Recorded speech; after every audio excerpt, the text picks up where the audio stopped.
우리가 한참 스트레스 엄청 받으면 정서적으로 이 마음이 안정이 안 되면 불안한 상태에서 잠을 자다 보면 막 가위 눌린다거나 악몽을 꾼다거나, 무당의 관점에서 봤을 때는 사실은 이분들이 되게 나약하신 분들이에요. 가위 눌림이 하시는 분들 어디 갔더니 신기 있대. 뭐 이 얘기를 하세요. 그럼 신기 있으면 다 가위 눌리나요? 저는 그럼 무당이 됐는데도 왜 저는 가위 눌릴까요?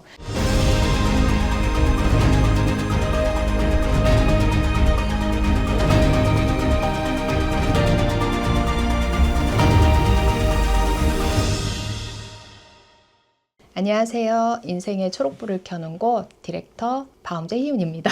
아우 너무 길어요 인사가.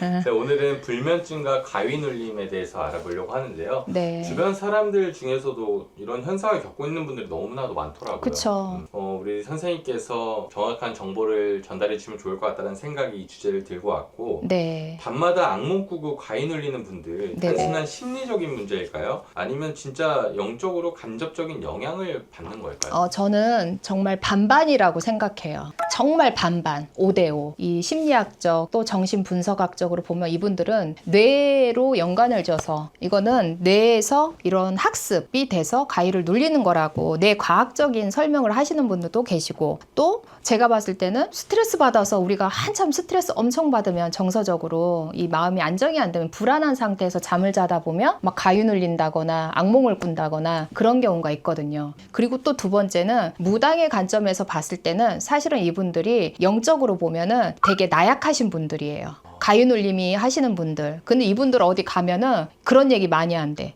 어디 갔더니 신기 있대. 뭐 이 얘기를 하세요. 그럼 신기 있으면 다 가위 눌리나요? 저는 그럼 무당이 됐는데도 왜 저는 가위 눌릴까요? 가끔 그 얘기를 하거든요. 근데 이거는 신기의 차원이 아닌 영적으로 약간 나약해졌을 때가 있거든요. 사람이 영혼도 지칠 때가 있잖아요. 그러다 보면 그게 결론은 스트레스로 인한 이 현상들을 많이 겪을 수 있는 거죠. 근데 그걸 내가 구분을 못하고, 이 가위 눌림이 뭐야? 대표님? 귀신 아닌가요? 귀신이라고 생각하죠. 네. 아니에요. 때로는 저는 어떤 현상을 겪었냐면, 이만한 타이어 있잖아요. 네. 큰 타이어. 타이어가 여기 뇌를 딱 눌러가지고 이걸 내가 밀어내려고 치우려고 하는데 그 타이어가 안 움직여. 그거 귀신 아니잖아. 그렇죠. 타이어잖아. 네. 바퀴. 그게 귀신이라고 볼 수 없는 거잖아요. 근데 내가 아무리 그걸 치우고 일어나려고 하는데 내 의지가, 내 몸이 안 움직여지는 거예요. 생각해보니까 그때 내가 자면서 몽롱해서 그랬던 거야. 근데 어느 날 또 가위를 눌렸어요. 그때는 하얀 도포를 입은 할아버지가 내 배 위를 왔다 갔다 쓱쓱쓱쓱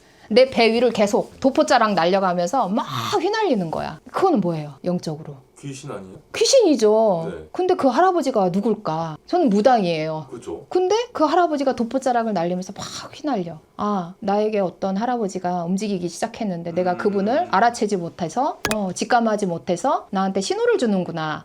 내가 정신을 못 차리고 있어서 이 할아버지가 오신 줄도 모르고 딴짓을 했구나 해서 이런 시그널을 보낼 수는 있어요. 근데 일반인이 마치 누가 와서 누르고 했는데 나는 안 돼요. 그리고 계속 나를 때려요. 피하려고 하는데 난 못 피해요. 계속 나를 붙잡고 있어서 일어나고 싶은데 못 일어나요. 대부분 이런 현상을 가위 눌림이라고 얘기를 하는데, 이거는 과학적으로 보나 이런 영적으로 보나 결국은 한 가지에서 시작이 되는 거예요. 내가 엄청난 스트레스를 받고 있다는 거죠. 뭔가 내 의지대로 안 되고 내 뜻대로 안 풀리고 있다는 얘기거든요. 기운 자체가 좀 탁할 때 이런. 그쵸. 스트레스 계속 받다 보면 우리가 영혼 털린다고 하잖아. 그거나 마찬가지예요. 그 영혼이 털려져 있을 때 그 틈을 비집고 들어오는 것들이 심한 스트레스로 인한 현상이 나타나는 거죠. 그게 악몽이 될 수도 있고 가위 눌림이 될 수도 있고, 그리고 또 한 가지는 그것도 있어요. 뭐냐면 내가 잠자는 방향 또는 내가 어떤 위치, 어디에서 있느냐에 따라서 그런 현상이 달라지기도 하는데, 그건 사람마다 각각의 개인차가 있다고 봐야겠죠.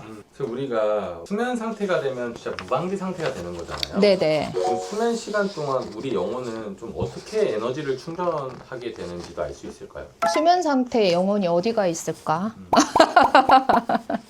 저는 가끔 요즘에 흔히 말해서 양자 물리학 들어보셨죠? 이 공간과 공간 사이에 있는 뭔가의 존재가 있다. 이런 양자 물리학이죠. 지금 말씀하시는 게 양자 물리학이랑 같은 얘기야. 이론상으로 보면은. 근데 그 이론을 내가 증명해야지 돼, 지금. 어떻게? 영적으로. 뭐가 있을까?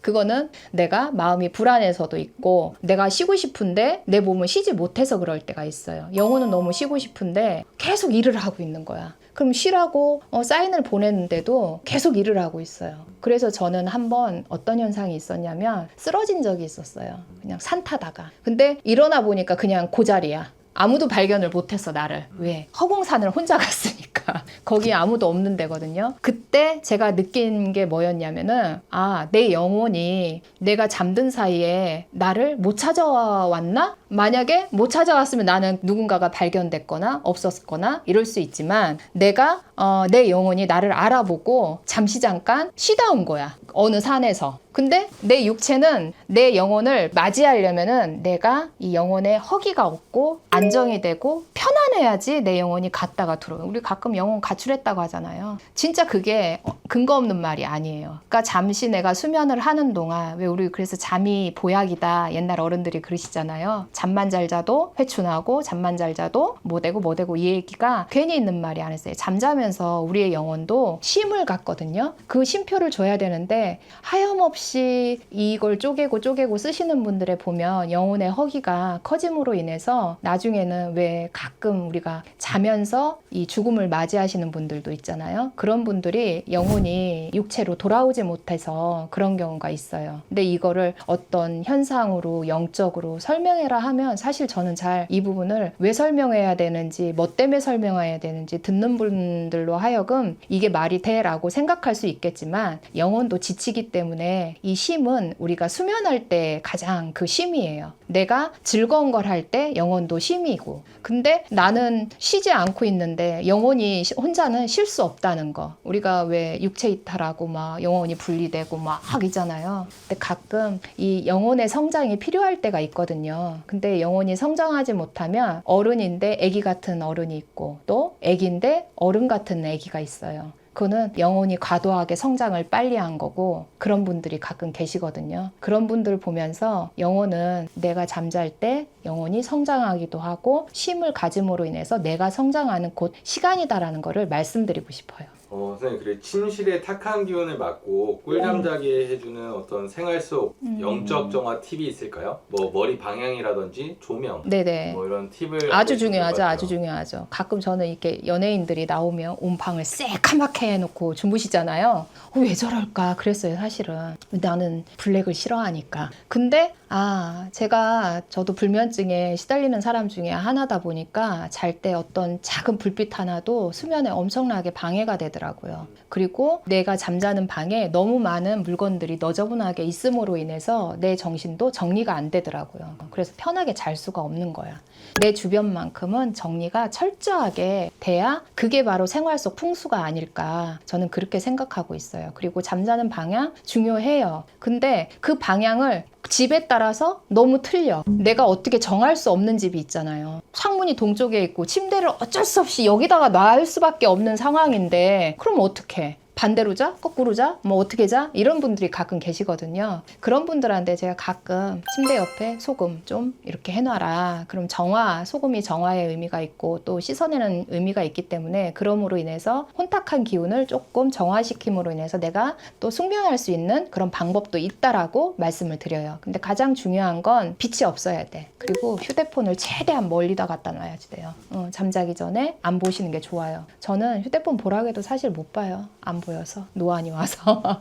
근데 중요한 거는 빛을 차단해야 되는 것도 중요하고, 내 잠자는 공간만큼은 정리정돈이 깔끔하게 되어 있어야 안정이 돼요. 왜 병원에 입원하면 병원에 가면 뭐 있어요? 침대밖에 없죠? 그죠. 아무것도 없잖아요. 그게 그 효과예요. 단정함, 심플함에서 오는 이 안정감이 주는 게 있거든요. 그래서 블랙, 화이트 한 가지 색으로 딱 톤을 일정하게 맞춰놓고 내가 주변에 모든 것들이 없어야지 그거를 내려놓고 편안하게 쉼을 할 수 있다는 거. 그래서 잠이 정말 보약이라는 거는 저도 살면서 깨우치고 또 알고 있거든요. 그래서 불면증으로 고생하시는 분들한테는 내가 잠자는 방향을 찾기 이전부터 내 잠자는 곳이 정말 깨끗하고 안정되고 심플한지를 한번 정리하실 필요가 있겠다는 거를 꼭 말씀드리고 싶어요. 감사합니다. 네.